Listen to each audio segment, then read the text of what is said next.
If you link self with life, you will not have to work a single day in your life.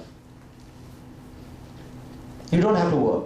Just link self with yourself. And there is one person in this country who has linked self with self the best. Can you name that guy? That person? You said, somebody said something? No.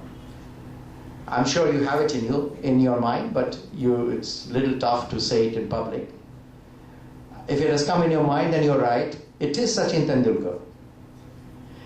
If you look at that person, he has just linked self with life. That's all he has done. So whether he gets fatigued, whether he gets tired, whether he's 40 years of age, whether he's 39 years of age, doesn't matter. Because he has linked self with life. And how to do it? I'll give you some formulas if that helps you to practice yourself.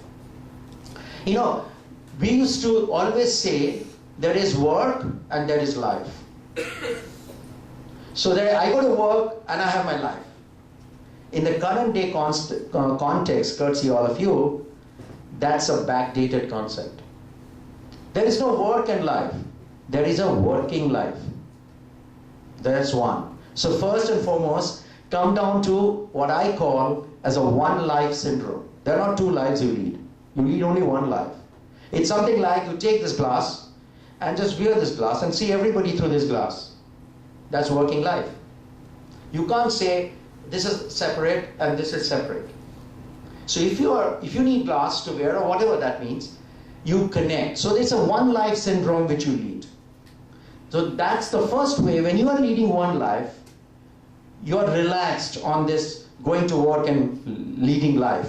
That's the first thing. Tell me, you have seen your parents at home, and whatever your general knowledge permits you to understand, it's a little early days for you, but still I'll say this. Why will not a wife love to see a successful husband coming back home every day? Why will not a husband love to see a successful wife coming back home every day? And how does that happen? It can only happen if you link self with life.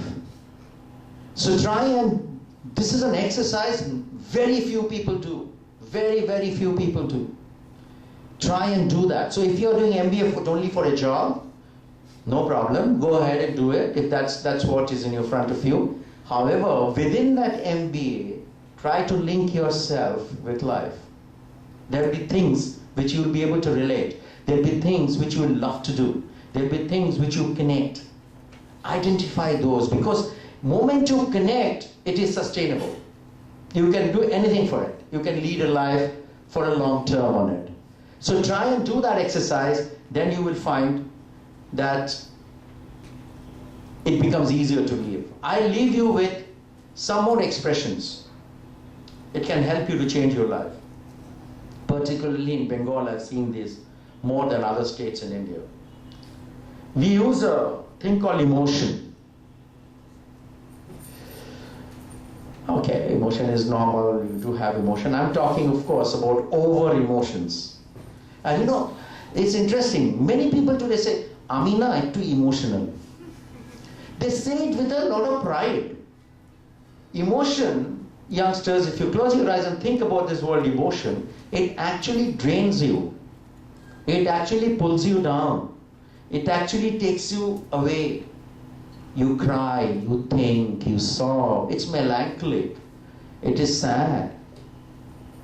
Instead, there is a beautiful word in English language called passion. Is it sad? No. Passion is energy. Passion is love. Passion is excitement. Passion is belief. So if you just change emotion to passion, and you have 10% emotion and 90% passion, it can change your life.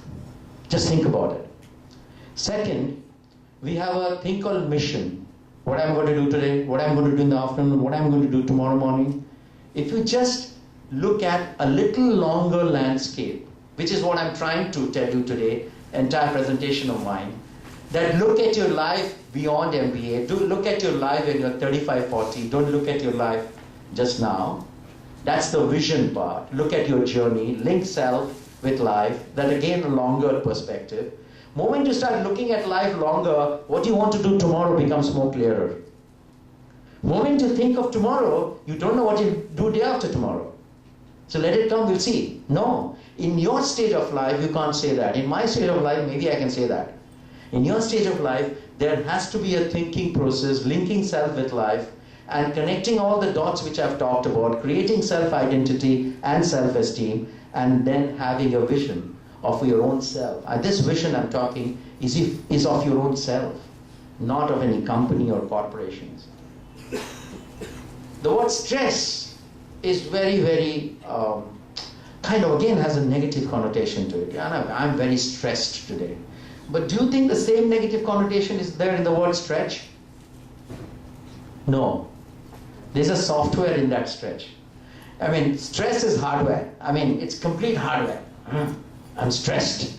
Moment you say stretch, then it becomes a little elastic, which means you're enjoying it. So if you enjoy, then you can stretch yourself. You can work for 18 hours if you enjoy it. But if you don't enjoy it, you get stressed in 7 hours or 8 hours. So try to do things where you can stretch yourself. So enjoy your work. Once you do that, you will see that number of hours of what you do with yourself becomes a lot less relevant. And finally, we are always learned in a middle class society to be controlled. You are transitioning now to be in control. Try, and this is with self. In control is not organizational here. In control is on self. Be in control of yourself. I'll tell you a very quick story which I did to my sons. You have crossed that age, so I can tell you. When my sons went to UK in Wellington College to do their A-levels, it was class 11 and 12, and they were staying there, and one of the things which came in our discussion between me and my sons was girlfriends. And they came and told me, Dad, every evening we go for a beer party and this party and that party. You're supposed to have a girl with you. You're expected to have a girl with you. It kind of puts pressure on you that if you don't have a girlfriend, then you're something different.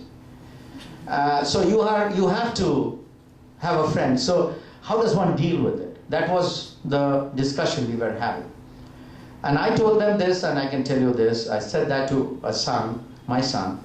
And I said, there's nothing wrong. You can have as many girlfriends as close as possible, as good as possible. My only submission is that whatever closeness you have with a boy and a girl or a girl and a boy, do it at a level which is comforting to you. And if you know the stretch and the comfort level, draw a line there. You draw the line. I'm not telling you where you'll draw the line. Neither am I telling you to stop here or stop here or stop here. No, you stop wherever. You decide. And draw a line there. And never cross that line. That's it. It's a very simple analogy of friendship. You are drawing a line, so why will you cross it? You know where the line is, so what is the problem? So there are things like this which you face in life, which you deal with when you get out of parents, when you get into society, when you do things yourself, and you also have to build your career, mind you, because that's the main thing why we are all here, to help you do that. We talk about this story about twilight zone, middle class twilight zone. I mean, there is this very famous thing that if everybody who wanted to be entrepreneurs became entrepreneurs, then the world will only have entrepreneurs. It doesn't happen like that. So taking that plunge is always the issue here.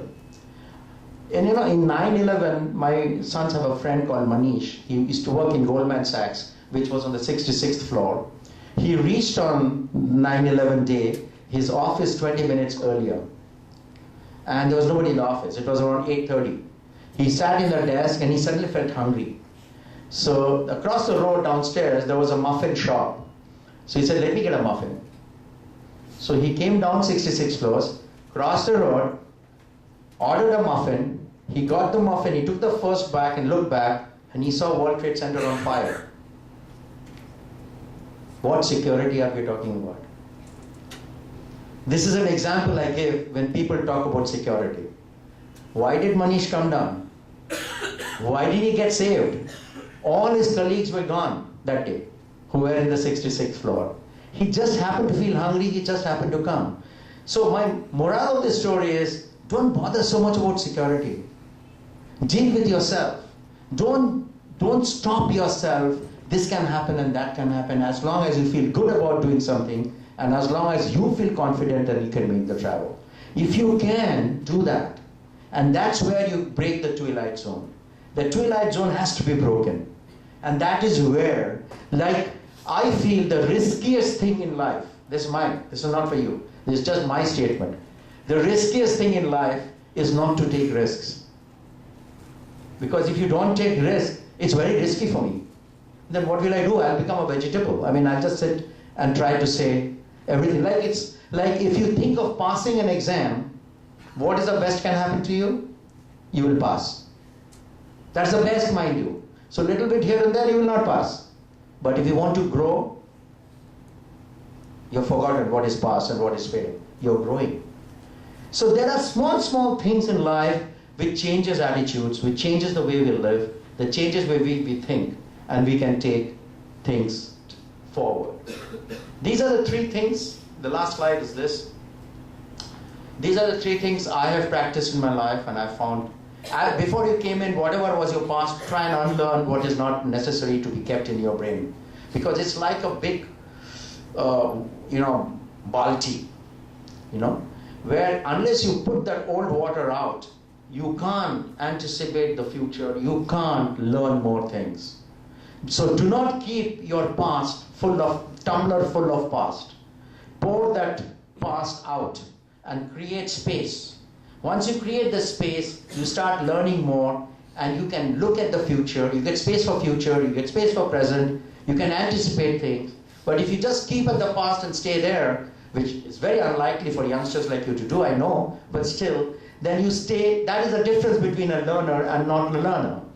So if you keep on unlearning, you will keep on growing. It's a very simple mathematics, and it has happened to a lot of people in this world. My entire thought today was to raise these issues and provoke these issues in your mind. And I would like to sincerely wish you all the best. I would like to feel that there will be some day in our lives that we will meet. And if you have anything concerning personally, whoever you are, I don't know any one of you, but anyone personally, please feel free to get in touch with me in my office, and just my office, with any issues which bothers you, as far as the subjects we have discussed today, which is you, and you. Thank you.